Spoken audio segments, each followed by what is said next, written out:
ఇకపై మీకు ఇష్టమైన ఫేవరెట్ సీరియల్స్ యొక్క ఫుల్ ఎపిసోడ్స్ యూట్యూబ్లో అందుబాటులో ఉండవు. కేవలం సన్నెక్స్లో మాత్రమే ఫ్రీగా చూడొచ్చు. ఆ రోజు నువ్వు కామ్గా ఉన్నావు కాబట్టే ఈరోజు నిన్నంత నీచంగా ట్రీట్ చేశారు.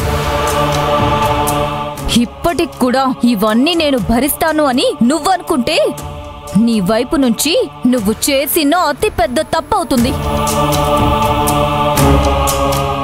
రేపటి నుంచి వాళ్ళు ఏం చేయడానికైనా తెగిస్తారు.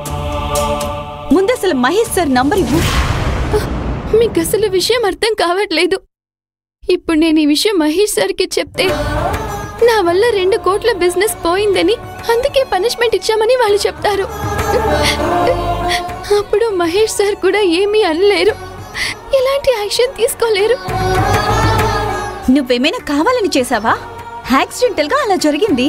పొరపాటున జరిగిన తప్పుని నీకు నువ్వే కావాలని చేశానని ఒప్పుకునేలా ఉన్నావు. పొరపాటు జరిగినా ఎలా జరిగినా నేను అలర్ట్ గా ఉండుంటే 2 కోట్ల రూపాయలు ఆర్డర్ వచ్చేది కదా.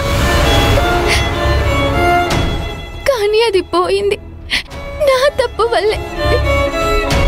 అదే తప్పు వేరే కంపెనీలో చేసుంటే ఈ పాటికి నన్ను పనుల నుంచి తీసేసేవాళ్ళు.